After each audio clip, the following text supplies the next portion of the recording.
Bonjour à tous, aujourd'hui on se retrouve pour le premier podcast en format long de l'équipe Nutrimea et on va parler avec Christophe Papillon, un homme qui a eu et qui a encore une vie bien remplie avec un parcours extraordinaire. Bon, salut Christophe, ça va? Bonjour, très bien, impeccable. Ouais.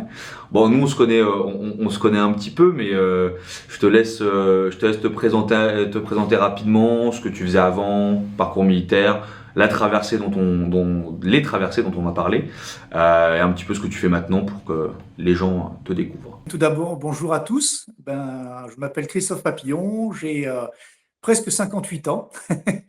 Et donc voilà, j'ai un parcours de vie un peu atypique, dans le sens où j'ai commencé comme tout le monde. J'étais pas brillant à l'école, je suis rentré dans les armées. C'est quelque chose qui me passionnait, hein. On reviendra sur ça tout à l'heure, je suppose. Dans les armées, j'ai choisi de servir dans les forces spéciales. De mon parcours dans les forces spéciales, où j'ai passé 21 ans, j'ai ensuite servi dans la réserve. Durant mes années d'armée, comme j'ai malheureusement perdu des camarades, j'ai décidé de venir en aide aux veuves et aux orphelins de ces camarades-là. J'ai imaginé des actions pour venir en support de ces familles, et notamment une traversée de l'Atlantique. Ça a été la première, une traversée de l'Atlantique à la rame. Donc pour ce faire, il a fallu m'entraîner, etc. J'ai, entre guillemets, découvert la vie d'un aventurier pendant l'aventure à proprement parler, mais aussi d'un sportif de haut niveau pendant la phase de préparation, parce que en fait, c'est quand même pour réussir, il faut quand même s'entraîner de manière assez sérieuse, je pense. Traversée Et l'Atlantique à la rame, traversée de l'Atlantique à la rame. ouais. Ce qui est quand même assez impressionnant. Là aussi, c'est en fait pourquoi traverser l'Atlantique à la rame? Parce que je suppose que enfin, dans mon esprit, pour pouvoir intéresser les gens, il faut faire quelque chose qui sort de l'ordinaire. Et donc, pour moi, dans les aventures qui sortent de l'ordinaire aujourd'hui, il en reste peu. Alors, c'est dans le monde maritime ou dans le monde du grand froid ou de la très haute montagne. Et donc, je pense que si j'avais traversé Paris-Pékin en vélo, les gens auraient peut-être moins suivi, puisque l'objectif était quand même de récolter des fonds pour les reverser en direction des veuves et des orphelins. Génial. Bon, on va commencer par ton parcours militaire. Oui. Pourquoi t'en es venu à choisir d'aller à l'armée? Qu'est-ce qui t'a poussé à le faire? Alors, en fait, tout simplement, je suis issu de plusieurs générations de militaires. Tout petit, je- j'ai vécu la vie de militaire, enfin, à travers mon père, ce que pouvait être la vie de militaire. Mon père était nageur de combat. Effectivement, j'ai eu une vision de l'armée qui sortait de l'ordinaire, où je voyais mon père sauter en parachute, plonger, enfin, tout ce genre de choses. Et pour moi, voilà, c'était fabuleux, ça me faisait rêver. Très rapidement, au plus loin que je me souvienne, on va dire que vers mes 10 ans, je savais déjà que je voulais effectivement faire ce métier-là. T'es directement rentré, enfin, j'imagine que non, tu es pas directement entré dans les forces spéciales, parce que c'est ce que tu as évoqué avant. T'es rentré, on va dire, dans quel type d'unité d'abord, et qu'est-ce qui t'a poussé à faire les forces spéciales? Est-ce que c'est vraiment pour te dépasser? Est-ce qu'il y avait une envie de te rapprocher de ce que avait fait ton papa? Alors oui, puisque ce métier-là, effectivement, c'était mon point visé. Alors effectivement, comme tu le soulèves, hein, on ne pouvait pas rentrer à l'époque. De toute manière, les forces spéciales, entre guillemets, telles qu'on les connaît aujourd'hui, n'existaient pas à l'époque, hein. C'était que des services particuliers. Et ensuite, en fait, pour pouvoir y accéder, il fallait rentrer dans un régiment parachutiste. Mon père m'avait d'ailleurs conseillé de faire ça, de faire mes premières armes, de, de gagner un peu en maturité et en expérience militaire. Ce que j'ai fait, donc je suis rentré dans un régiment parachutiste, où j'ai servi comme artilleur solaire. J'étais en fait, je servais une arme qu'on appelait le Stinger à l'époque. Et très rapidement, en fait, quand je suis rentré dans ce régiment parachutiste, j'ai vu qu'il existait une autre spécialité qu'on appelait à l'époque les CRAP, qui sont les GCP actuels. Et donc, c'était les 10 enfants gâtés du régiment. Et effectivement, ça m'a titillé et j'ai tout fait pour intégrer cette équipe. Donc, j'ai eu de la chance, j'ai pu l'intégrer quand même relativement rapidement puisque j'ai pu présenter mes tests grosso modo 5 ans après être rentré en régiment. Et donc là, ça m'a permis effectivement de découvrir les prémices des forces spéciales, puisqu'à l'époque, c'était les groupements GCP, enfin les équipes CRAP de l'époque, intégrer les prémices du GOS. Donc voilà, j'ai commencé à vivre comme ça. C'était aussi tout à fait mon type de vie, parce que j'aimais beaucoup la vie en petite unité, j'aimais beaucoup l'esprit sportif qui régnait, et puis les challenges qu'il y avait, puisqu'on n'était que 10 équipiers, voilà, c'était très challengé, et donc chacun essayait de rester toujours à la pointe, et donc c'était très, très sympa. Tu peux nous parler un petit peu des phases de sélection de genre d'unité? Est-ce que tu te sentais assez préparé? Est-ce que ça a été une énorme épreuve, une des plus grosses au début de ta vie? Comment tu l'as ressenti?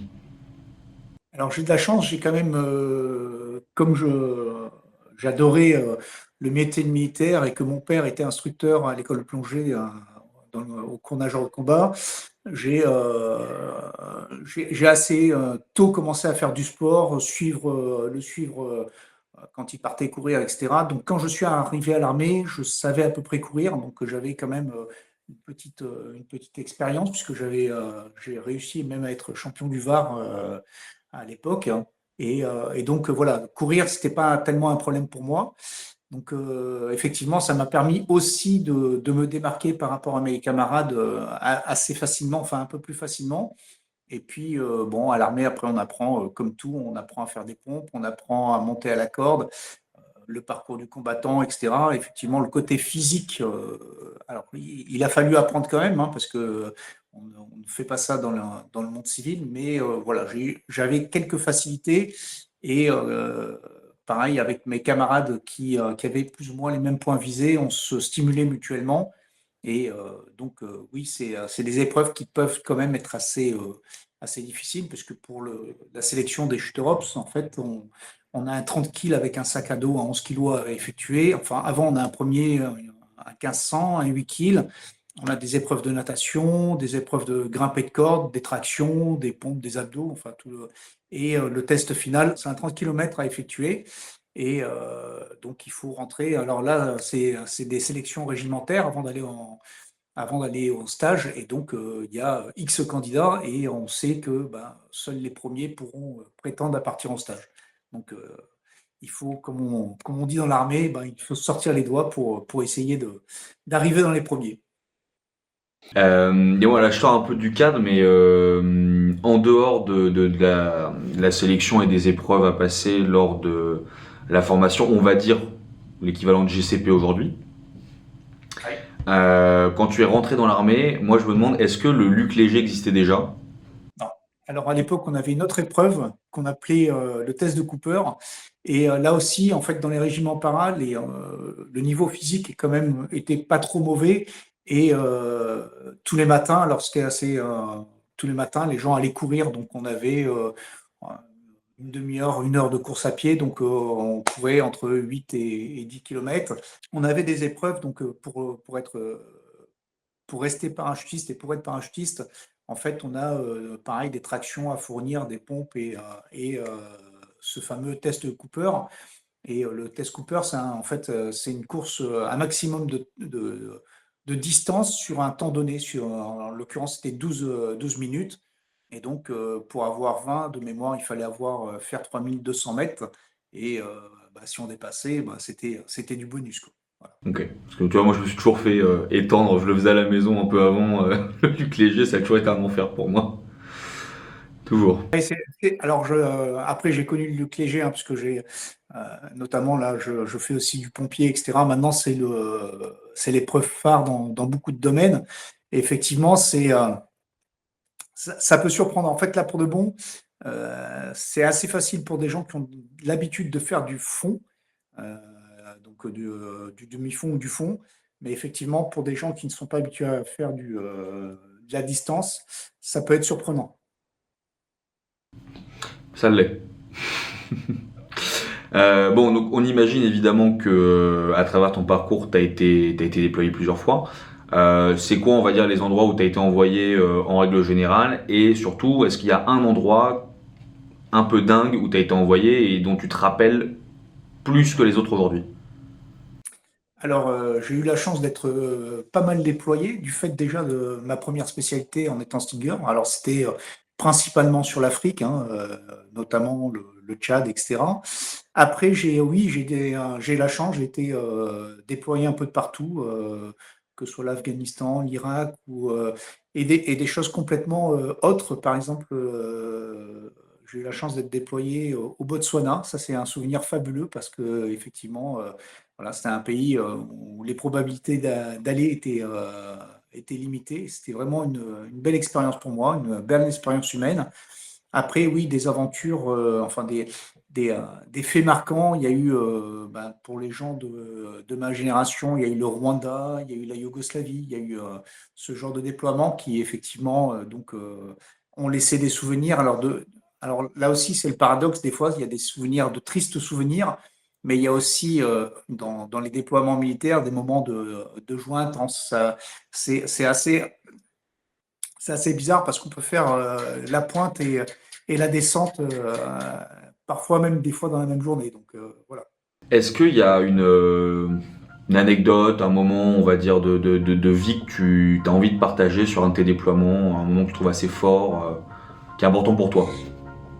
Alors j'en ai plein, mais je vais en prendre un qui est peut-être très anecdotique, mais qui pour moi représente complètement l'esprit militaire.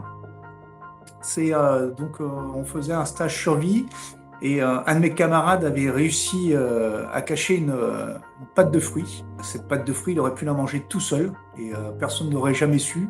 Et à un moment, en fait, au bout de 48 heures ou 62 heures, je ne me souviens plus exactement quel était le temps passé, mais ce camarade a sorti cette pâte de fruits et on était 10. Il a coupé 10 morceaux et il les a donnés. Et pour moi, ça, c'est vraiment c'était exactement, c'est l'image de l'armée où les gens sont prêts à se sacrifier, enfin, pour justement le collectif. Et ça, c'est vraiment, c'est un truc bête, mais c'est une image qui me marque.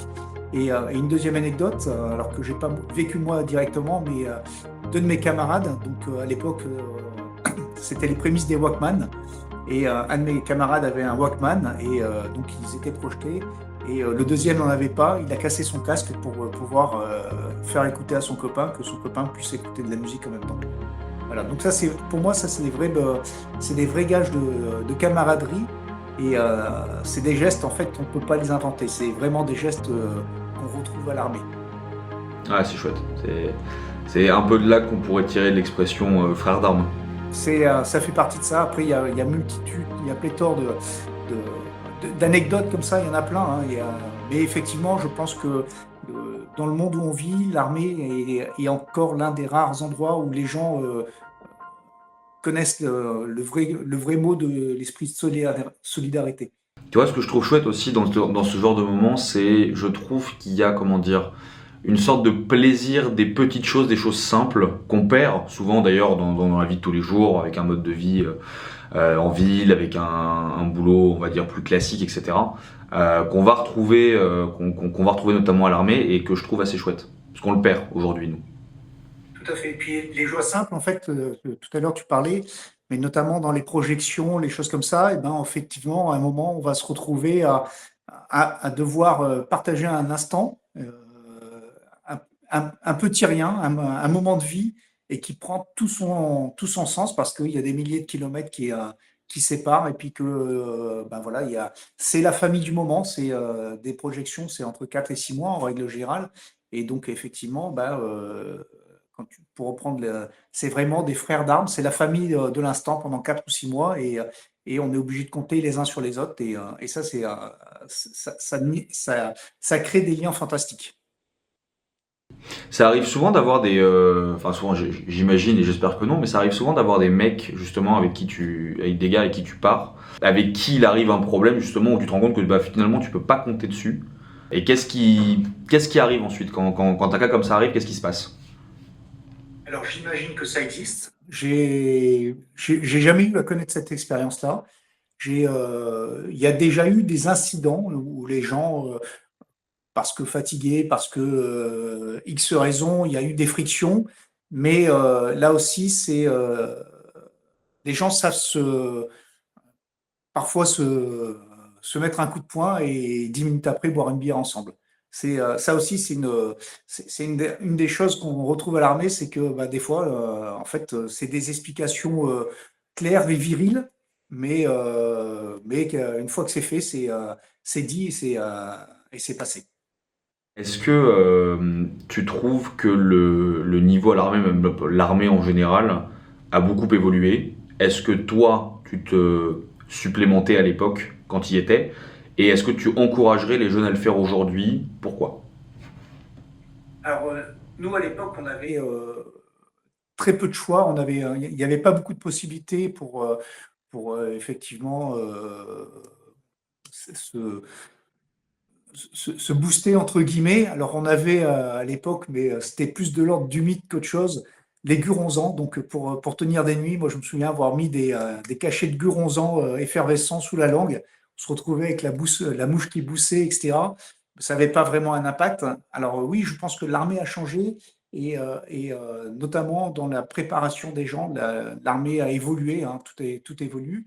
Elle se prépare beaucoup mieux parce que là aussi, il y avait comment dire, la sélection était peut-être un peu plus rustique dans le sens où il y avait pas de préparation. En fait, je pense notamment au CrossFit, etc. À l'époque, c'était course à pied, pompe, etc. Et c'était parfois un peu bœuf quand même parce que ben, on finissait de courir, 2 secondes après, on était à la douche et il n'y avait pas de séance de renfort musculaire ou de récupération, d'étirement. Enfin, c'était vraiment fait, hein, c'était pas vraiment pris en compte comme ça peut l'être maintenant.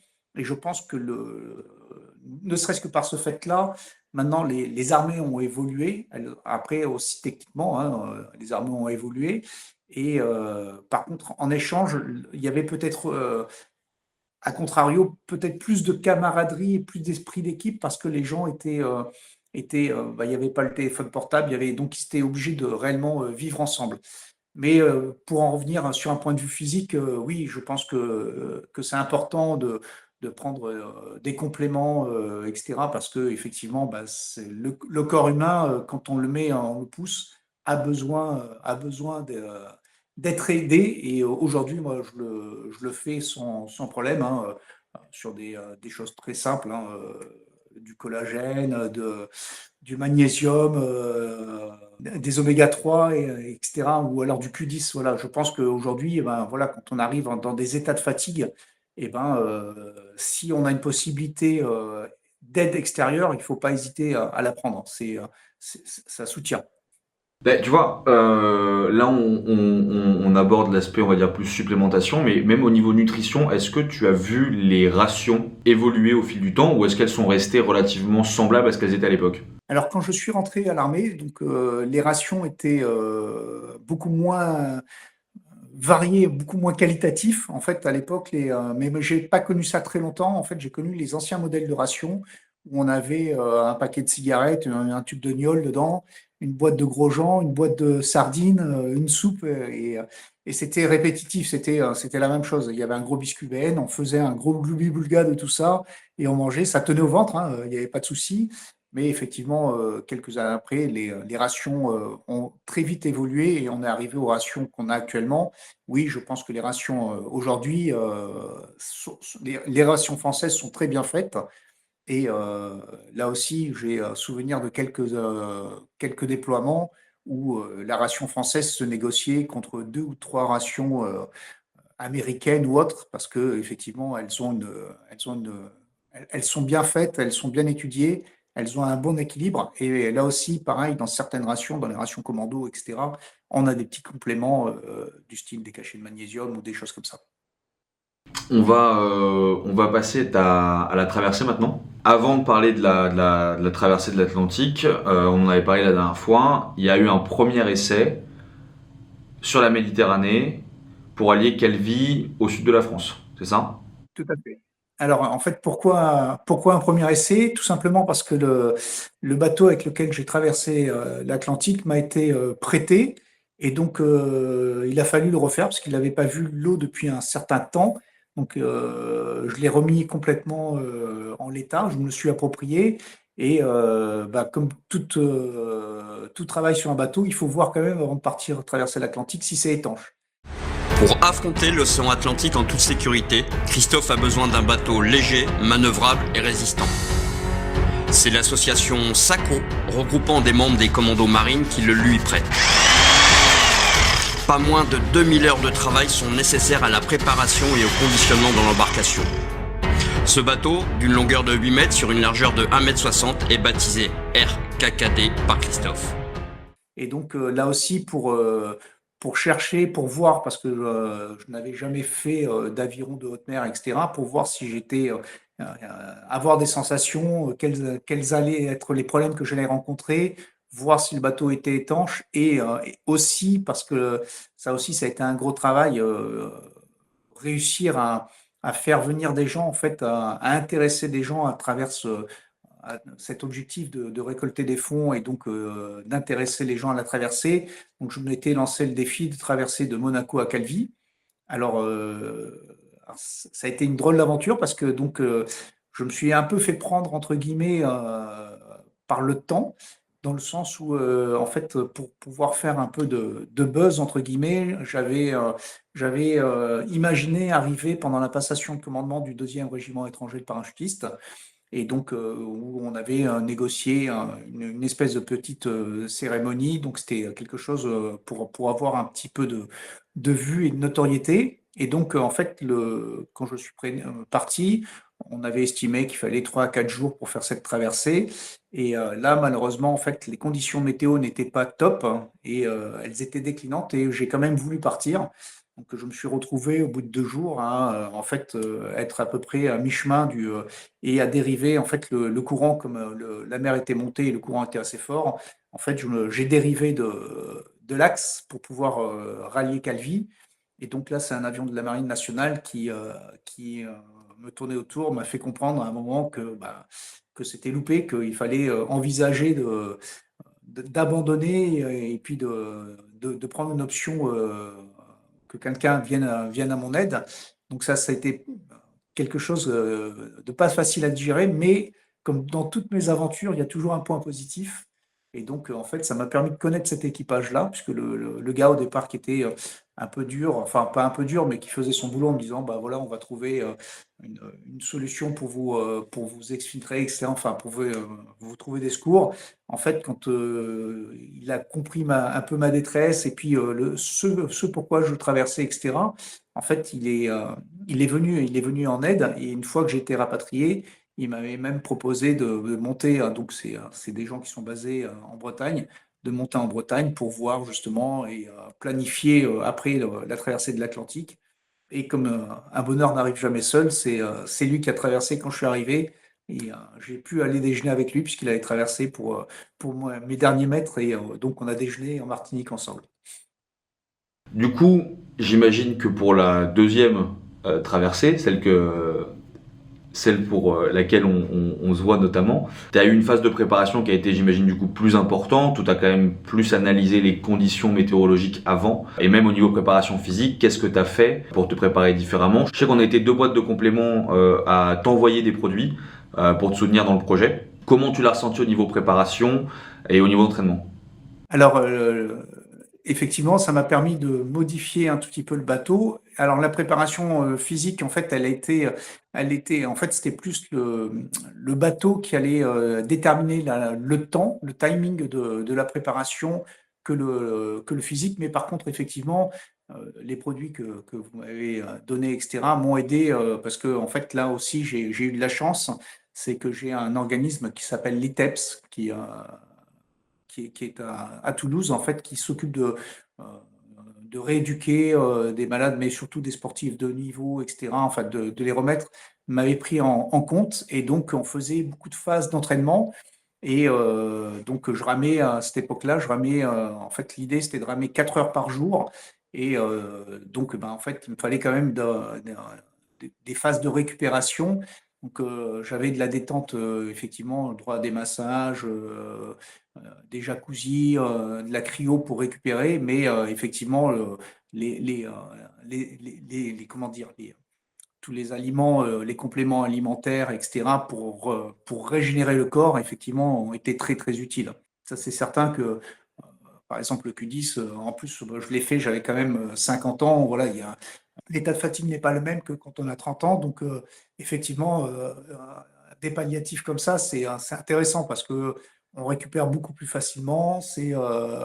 Voilà, le lendemain, on n'a pas de crampes, on n'a pas de tout ça. Pareil pour tout ce qui est le collagène et tout ça, voilà, c'est intéressant parce que là aussi, c'est des mouvements répétitifs, donc c'est sujet à des tendinites, mais on pourra en reparler. Alors là, par contre, en échange, c'était dans la phase entraînement, j'avais la possibilité de les prendre. J'avais fait le choix de ne pas les prendre pendant la traversée. Là aussi, donc, je m'étais bien alimenté, etc. Vous m'aviez aussi conseillé. Et donc là, c'est pareil. Après, c'était pour une histoire de poids, etc. Et par exemple, sur l'année que j'ai passée à m'entraîner, j'ai jamais eu de problème de tendinite. J'ai eu aucun problème physique, en fait, dans la phase préparation. Cette deuxième traversée, du coup, l'objectif était de rallier quel point à quel point exactement, et puis après, je te laisse raconter un petit peu les anecdotes dont que moi je connais en partie, hein, un peu sympa. On reviendra dessus sur les messages des copains qui étaient préenregistrés, etc., etc.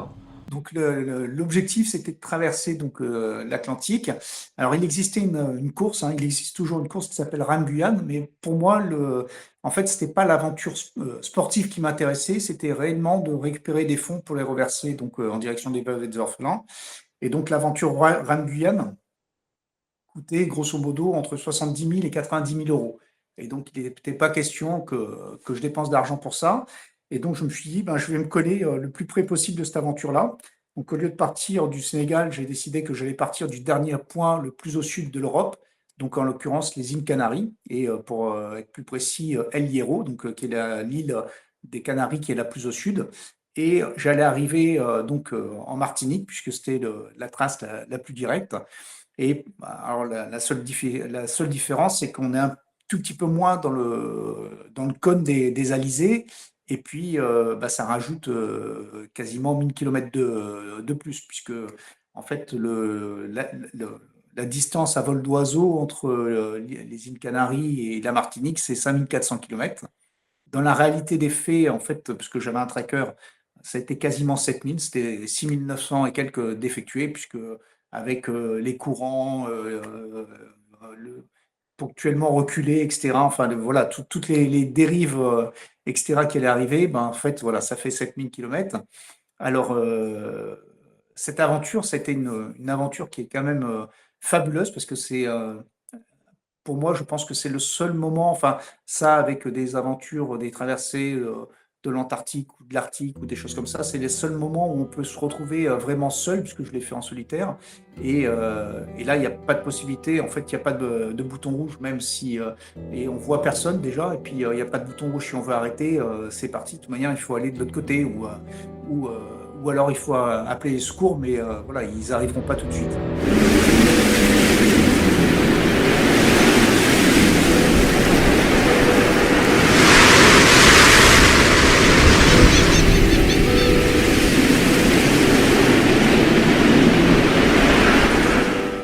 C'est une belle aventure humaine parce qu'on apprend beaucoup sur soi. On apprend aussi, en fait, on réfléchit et là aussi, moi, le fait de le faire pour une cause, ça m'a beaucoup aidé parce que finalement, quand il y a forcément des moments où le moral est un peu moins haut, je me disais que j'avais pas le droit de décevoir en fait, en fait, la cause que je voulais défendre. J'avais fait naître un certain espoir hein, auprès des orphelins ou des veuves, etc. Et donc, de par ce fait, je n'avais pas le droit de, de les décevoir une nouvelle fois. Et donc, c'était un vrai stimulateur. Je pense que si j'avais eu juste une aventure sportive, peut-être que, effectivement, quand j'avais des phases de baisse de morale, peut-être que j'aurais baissé les bras. Alors que là, en fait, non, ça stimule. Et après, dans ce genre d'aventure, on connaît un peu tous les mouvements, hein, donc quand il y a très mauvaise mer, ben, on se retrouve avec des grosses vagues, hein, qui sont impressionnantes, etc. Donc là, on n'emmène pas large. Et puis, à contrario, il y a pétole aussi. Et pétole, il n'y a pas de vent, il n'y a rien. Et finalement, ben, c'est quand il y a pétole que c'est le plus difficile parce que le bateau faisait 1 tonne 2. Et donc, quand il n'y a plus aucune aide, et ben c'est difficile parce que on n'avance pas du tout. Voilà, il faut bouger 1 tonne 2 juste avec un bout de bois et c'est pas facile du tout. Et puis il y a eu aussi des moments un peu plus durs où bah là en fait c'est Dame Nature qui se met à l'encontre de l'idée puis qui fait reculer. Alors moi pendant la traversée j'ai eu 4 jours de dépression météo qui m'ont fait reculer de 200 km. Et effectivement, de voir les compteurs qui s'égrènent dans l'autre sens, c'est quand même, il faut aller le chercher un peu quand même. C'est, c'est pas tout à fait évident, mais bon. Le routeur de Christophe, dont le rôle est de suivre à la trace le RKKD et de définir la meilleure route à suivre, informe que Christophe est sur le point de subir une séquence météorologique fâcheuse. Une stratégie est décidée entre les deux hommes. Christophe devra redoubler d'efforts pour s'extirper de cette partie de l'océan qui, dans quelques heures, ne lui permettra plus de progresser vers son objectif, la Martinique. Voilà, ça fait partie de l'aventure. Là aussi, après, je reste persuadé et conscient que c'est une chance d'arriver de l'autre côté, hein. On ne vainc pas la mer ou la montagne, elle nous laisse passer. Et donc, effectivement, ben, quand on a la chance comme moi d'être passé, d'avoir eu cette fenêtre, cette possibilité, et ben, effectivement, c'est une expérience fabuleuse. Mais je pense à des camarades qui, eux, malheureusement, n'ont pas pu passer. Et effectivement, c'est quelque chose de très frustrant. Mais pour moi, non, c'est une aventure fabuleuse. Ça a duré combien de jours exactement la traversée? Alors, la traversée, elle a fait très exactement 64 jours. Et donc là aussi, c'est à peu près la facture à payer, hein. Il y a, alors, il n'y a pas vraiment de notion de record parce que en fait, c'est chaque traversée, chaque personne qui va traverser, etc., va avoir des conditions différentes, etc. Donc, le terme de record, en fait, il n'y a pas de notion. Enfin, pour moi, il n'y a pas de notion. Et de toute manière, moi, je partais absolument pas dans cet esprit-là d'une traversée avec un objectif de record. Mais après, tu me demandais dans les histoires, donc dans les histoires fabuleuses. Donc, on est tout seul. C'est effectivement, je m'étais préparé parce que j'avais eu pas mal de témoignages. Mais j'avais un camarade qui m'avait dit voilà, que je pouvais pêcher, etc. Et je m'étais préparé pour avoir un fusil à bord et puis éventuellement pêcher des mahi-mahi ou des dorades coryphènes suivant la région d'où on vient. Et donc finalement, ces dorades coryphènes, je ne leur ai jamais tiré dessus parce que bah, c'était devenu quelque part mes copines. Et puis là aussi, dans les choses fabuleuses, j'ai une baleine qui est venue à couple. Et là, j'étais comme un gosse. En fait, elle est restée à couple du bateau pendant quasiment 5 minutes. Alors, la notion de temps, c'est difficile de la donner précisément parce qu'on a tendance un peu à perdre quand on vit un moment comme ça, mais je pense qu'elle est restée entre ouais, 5-10 minutes. Et elle était tellement prête pour te dire que quand elle soufflait, je prenais les postillons, en fait, les postillons me tombaient dessus. Et là, j'étais comme un gosse. Pour moi, c'était un moment magique. C'était vraiment un moment magique. Et après, dans les moments les plus durs, bah, effectivement, c'est quand il y a un peu de mer, etc., qu'on se dit, bon, voilà, il faut absolument pas que je me retourne à ce moment-là parce que si je me retourne, c'est fini, quoi. Puis, et une autre aventure aussi, la routine tue. Ça, c'est une expression qu'on aime beaucoup à l'armée, mais qui est très vraie. Donc, je faisais, parce que le bateau est très très bas, donc le point haut du bateau arrive en dessous des genoux. Et donc, pour pas prendre de risques, à chaque fois, tous mes besoins naturels, je les faisais dans un seau.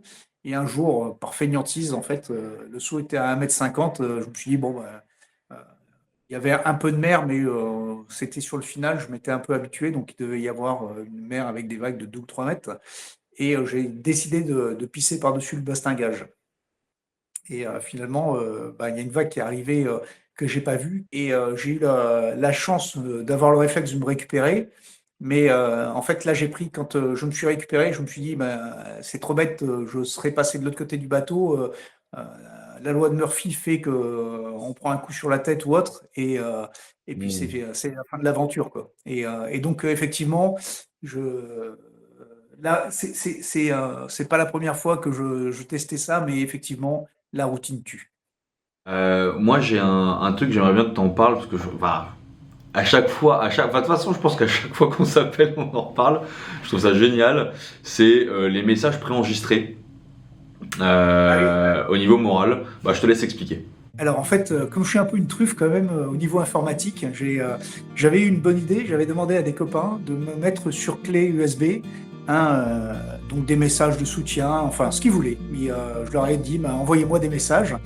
Et moi, dans mon esprit, en fait, je m'étais dit, ben voilà, je suis parti avec de la musique, des romans audio, etc. Je m'étais dit, ben voilà, je vais faire des compartiments, puis quand j'aurai une base de morale, je mettrai les messages de mes camarades. Et en fait, donc quand j'ai déversé ça dans mon ordinateur, en fait, j'ai tout mixé. Et finalement, c'était génial parce que quand j'ai écouté de la musique, alors j'arrivais quand même à sélectionner, je suis con, mais pas trop, j'arrivais à sélectionner la musique ou les romans audio. Mais par contre, en échange, les messages, eux, remontaient comme ça, de manière aléatoire. Et c'était génial parce que, bah, en fait, voilà, finalement, ils m'aidaient à des moments où je m'y attendais pas. Et ça, c'est un vrai moment de plaisir. Et je conseille à des gens qui veulent se lancer dans des aventures de le faire. Et en fait, les mixer, finalement, c'est la bonne solution parce que ça aide. Il y a des moments où on s'y attend pas, puis on entend une voix familière et ça fait plaisir. Est-ce que tu peux expliquer un peu comment était, comment dire, réparti ou organisé le bateau, à quoi ça ressemblait un petit peu? Est-ce que tu peux essayer de décrire un petit peu ça, que les gens puissent un peu imaginer où tu te trouvais, où tu avais rangé les différentes choses, etc. et comment ça se passait? Alors, en fait, le bateau, c'est très simple, hein. Il fait 8 mètres de long. Il fait donc, au plus large, il fait en gros 1,30 m. C'est ce qu'on appelle l'endroit de nage, en fait, là où on rame. Et donc, en fait, les deux points, c'est un bateau très pointu, en avant et en arrière, hein. Ça ressemble vraiment à un kayak de mer. Et donc, dans la partie avant, en fait, on stocke tout ce qui est vivre. Enfin, pour moi, je stockais tout ce qui était vivre, des éléments de secours, etc. Et, euh, dans la partie arrière, en fait, c'est la partie technique où j'avais donc tout ce qui était le GPS, les radios. C'est l'endroit aussi où j'allais dormir, donc c'est très petit, hein. Bah, pour donner un ordre d'idée, donc moi je dormais vers la fin enfin sur la partie, je ne mettais pas la tête vers le milieu du bateau, mais plutôt vers la fin. Et donc j'avais 5 cm de part et d'autre de mes épaules.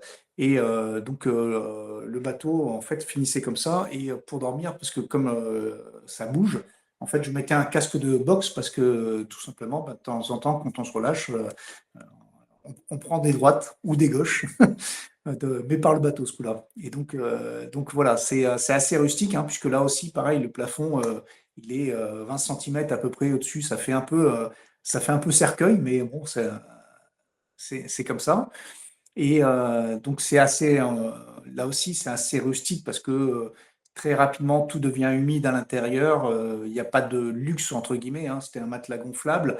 Euh, Pareil, bon, bah, si le soir on fait ses besoins et que ça bouge un peu, bon, ben, il y en a un peu dans la cabine, mais tout est mélangé. Et puis, en fait, le seul endroit où on est au grand air, c'est l'endroit où on rame.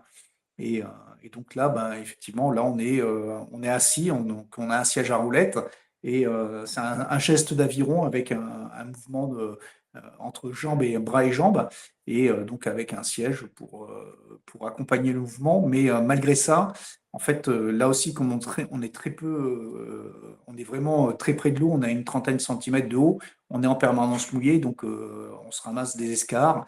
Et puis, bah, effectivement, la répétition, puisque pendant la traversée, la moyenne, c'était une douzaine d'heures de rame par jour. Et ben, très rapidement, on se chope des tendinites. Après, bah, pareil, moi, j'ai eu les mains, ce qu'ils appellent les mains en poulie. En fait, les doigts se rétractent.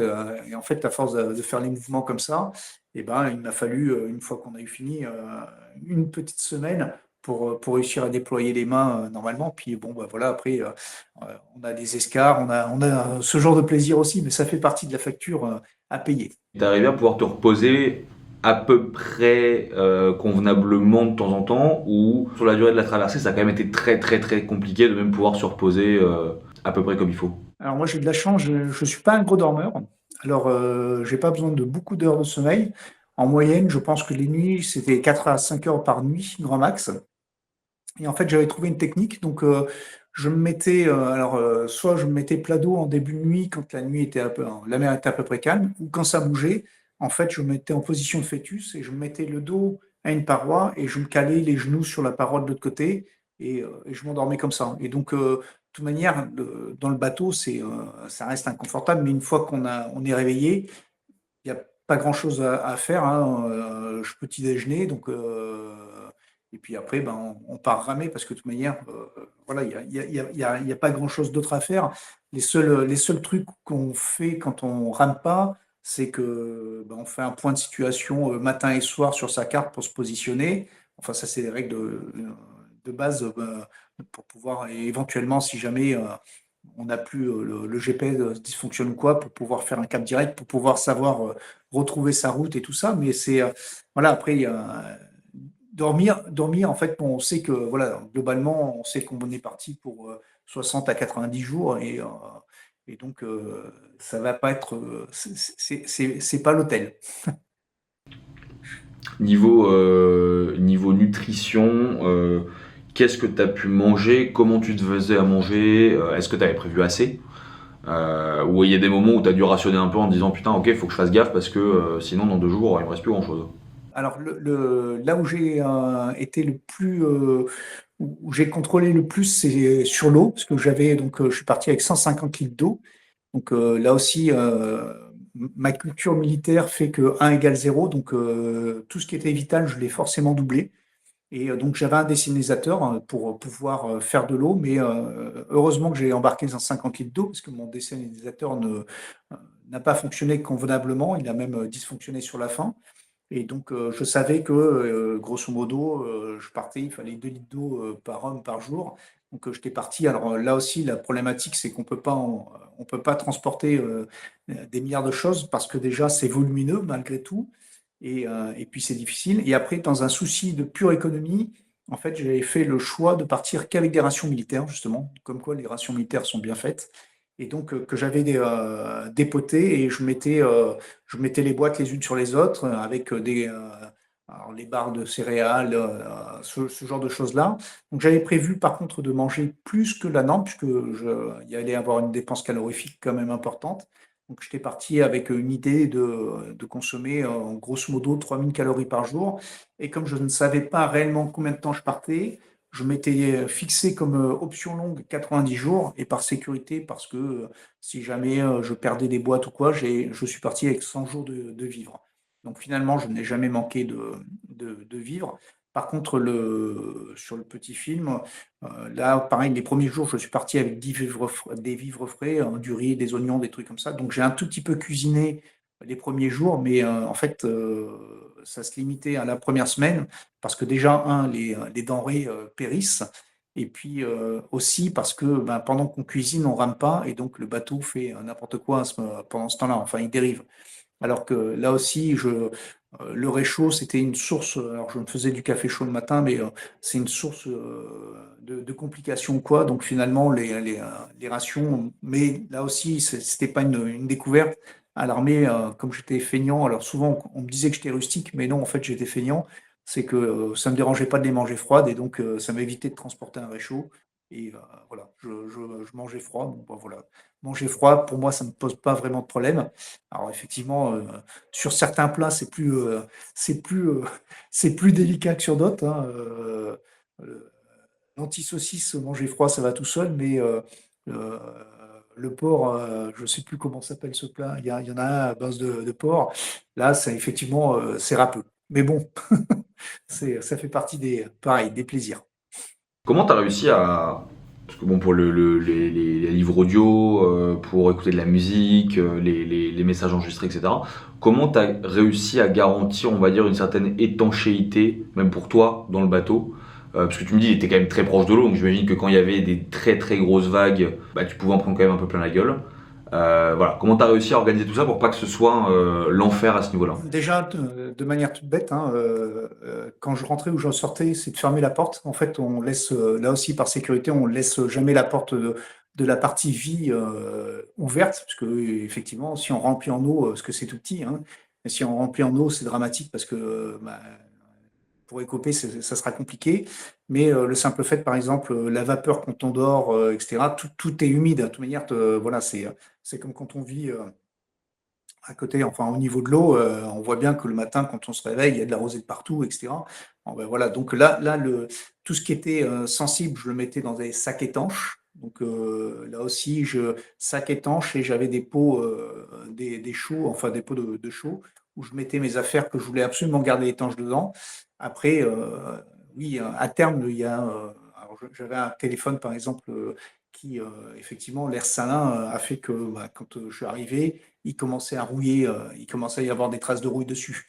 Après, voilà, il faut être assez méticuleux, mais ça, je pense que c'est quelque chose aussi qu'on apprend quand on est armé, mais dès qu'on est sur des mondes particuliers, dans la marine ou quoi, enfin, sur un bateau, il faut être organisé et puis il faut effectivement, tout ce qui est vital, il faut en prendre soin. Pour le téléphone, tu avais pris je sais pas, des batteries, des trucs pour recharger, des sortes de petits mini trucs solaires.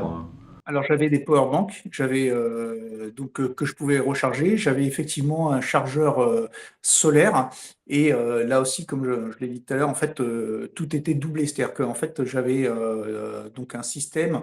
euh, donc c'est un système satellitaire, hein, puisque c'est plus un téléphone classique qu'on a pour pouvoir contacter. Et donc là j'avais un Ericsson basique, enfin un Iridium, pardon, un Iridium basique avec une antenne, mais j'avais aussi un répartiteur, en fait, de manière à ce que si jamais un des deux tombe en panne, toujours avoir un secours. Et donc le répartiteur faisait, en fait, on le clampe ni plus ni moins, ça fait comme une bulle Wi-Fi dans le bateau et on clampe son téléphone normal sur ce truc-là. Mais là aussi, il faut se discipliner parce que c'est horriblement cher, hein, c'est plusieurs dizaines d'euros la minute. Et donc là aussi, le but étant de ne pas consommer d'argent. Donc c'était 2 ou 3 minutes de téléphone pour recevoir les données météo et voilà, ça se limitait à ça, donner un point de- un point géographique et puis dire bonjour, comment ça va. Mais voilà, j'excédais pas les 2 3 minutes par jour. C'est-à-dire que c'était 1 minute 30 le matin et 1 minute 30 le soir, parce que là aussi, pour des histoires de sécurité, en fait, je l'appelais tous les matins à 9 heures ou à 21 heures de manière à ce que si jamais il y avait un problème quelconque, la zone de recherche ne fasse que 12 heures. Ça limite les problèmes. Mais putain, c'est marrant, c'est vachement. De toute façon, je pense que sur ce genre d'épreuve, si tout n'est pas hyper rigoureux, hyper cadré, etc., je pense que c'est impossible à faire. Oui, je pense que effectivement, il faut être rigoureux parce que là, je vois, ici, par exemple, à Nouméa, je fais partie de la SNSM. Ah, des fois, j'hallucine quand je vois un mec qui est parti en bateau et puis qui part sans essence, quoi. Voilà, ce genre de truc, ça, moi, ça me fait halluciner. Mais là aussi, la formation militaire offre ce sérieux de quand on se prépare, savoir, parce que bah, de toute manière, il y a pas là, on va pas au magasin à côté, etc. Donc, savoir se préparer et être autonome. Donc, ça aussi, c'est une des choses que j'ai appris en étant avec ce type de vie-là, c'est que effectivement, il fallait être autonome et de toute manière, si on partait et qu'on n'avait pas, bah, tant pis pour la personne qui part sans. Alors, quand c'est de la nourriture, c'est pas très grave. Par contre, si c'est des munitions ou autre, ça peut être beaucoup plus contraignant. Tu m'as raconté la dernière fois que il y avait quand même ce qui était dur aussi, c'est tu as vite été relativement vite été un peu brûlé avec la peau un peu à vif à cause de la répétition des mouvements. Comment tu as réussi à gérer ça? Ben, là, malheureusement, il n'y a pas grand-chose à faire. En fait, donc l'idée, c'est de reculer un maximum les chances d'arrivée des escars. Donc là, pareil, sur le siège, hein, j'avais mis donc de la mousse anti-escar. Hein. Donc j'avais recouvert mon siège de mousse anti-escar, hein, qu'on achète pour les personnes qui ont la malchance d'être en fauteuil roulant, qui elles ont ce problème-là permanent. Pareil, je me graissais les fesses un maximum, donc avec du produit bébé, hein, Et une fois que les escarres sont arrivés, en fait, on les graisse éviter que ça creuse, hein, que ça creuse. Quand on se blesse en mer, si on met du gras, ça limite, ça limite l'effet du sel qui va ronger, va ronger l'épiderme, etc. Mais oui, à la fin, je me suis retrouvé avec euh, deux belles pièces, l'équivalent des pièces de 5 francs sur chacune des fesses. Et il m'a fallu peut-être 6 mois pour que, une fois que je suis rentré, pour que ça finisse par cicatriser. Mais il me reste encore sur une des fesses, il me reste une tache blanche. Il y avait du monde qui t'attendait à la fin de la traversée. Ça s'est passé comment en fait quand t'es arrivé? Alors ça a été quelque chose de fabuleux. Alors je savais qu'il allait avoir du monde, puisque je, pour la petite histoire, j'avais, pour faire passer la pilule à mon épouse, je lui avais vendu qu'on se marierait à l'arrivée. Et donc, puisque elle était de Martinique, donc c'était, voilà, ça aidait à passer la pilule. Je savais qu'il allait y avoir du monde, mais j'avais pas du tout imaginé qu'il y ait autant de monde. Et surtout, en fait, j'ai de la chance d'avoir de la famille et en Martinique et en Guadeloupe, et aussi dans les Antilles, il y a pas mal d'anciens militaires, etc. Et donc, en fait, il y avait un ponton. En fait, j'ai eu vraiment beaucoup de monde. Et surtout, ce que j'ai eu de magique, c'est que j'ai plein de bateaux qui sont venus à ma rencontre pour les derniers mètres. Donc, j'avais je ne me souviens plus exactement, mais une vingtaine de bateaux qui étaient autour avec des gens qui avaient embarqué des gens de ma famille. Et ça, c'était vraiment un moment hyper touchant. Ah, ça a dû être magnifique en vrai. C'est super. C'était mon arrivée du Vendée Globe. Ouais. Ah, c'est super chouette. C'est super chouette. Tu as fait une rapide petite coupure là dans ce que tu disais en parlant de la Nouvelle-Calédonie. Qu'est-ce que tu fais du coup aujourd'hui, maintenant, justement du coup en Nouvelle-Calédonie? Je suis arrivé en Nouvelle-Calédonie il y a un peu plus d'un an, après avoir fait 2 ans en Chine. Donc là, pareil, j'ai pris goût à l'aventure quand même. Donc, alors j'avais déjà le goût du voyage. Et par exemple, en Chine, j'ai été à la rencontre des Miao, donc c'est une minorité chinoise. Et j'allais en vélo avec un vélo pliable et un petit sac à dos avec juste une soupe chinoise, etc. Donc ça m'obligeait à aller taper chez les gens et leur demander le gîte et le couvert, ce qui a toujours fonctionné. Donc ça, c'était vraiment très, très sympa. Ça m'a permis de vivre là aussi des moments très, très sympas. Et j'ai eu l'opportunité de venir ici en Nouvelle-Calédonie, donc où je vis depuis un an. Et ce que je fais, j'ai repris un peu de réserve militaire, puisque les événements du moment font que je pouvais avoir une utilité. Et en parallèle de ça, j'ai également intégré les pompiers, parce que quand j'ai quitté l'armée, j'ai aussi fait du pompier volontaire. Et donc, alors, avec une dominante de nageurs sauveteurs, mais également des renforts de pompiers classiques. Parce que là aussi, c'est une île qui est très belle, qui a plein de choses, mais malheureusement qui a pris un sacré coup de bâton sur la tête, hein, d'un point de vue économique, etc. Les habitants sont très agréables. Le problème, c'est comme toujours, c'est de la politique, mais voilà, c'est un beau pays, et ça sera ma manière à moi de contribuer à essayer de refaire, ressortir la tête de l'eau pour que ce pays puisse continuer à vivre. Au vu du fait que bah, du coup maintenant en Nouvelle-Calédonie, du coup tu fais et de la réserve Et du pompier, et et du puis aussi la pompier. SNSM. Voilà, et la SNSM. Est-ce que tu te complémentes toujours? Est-ce que tu sens que ça t'apporte encore quelque chose? Est-ce que du coup tu as des membres de ta famille qui le font maintenant, etc., etc.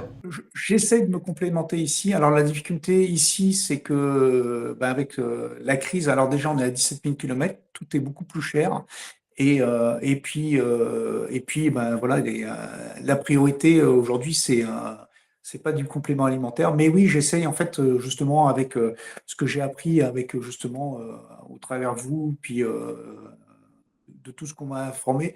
J'essaie de manger beaucoup de poissons parce que, effectivement, il y a beaucoup d'oméga 3 dans les poissons, des choses comme ça. J'essaie de compléter un peu de magnésium parce que, effectivement, plus on vieillit, malheureusement, plus on en a besoin.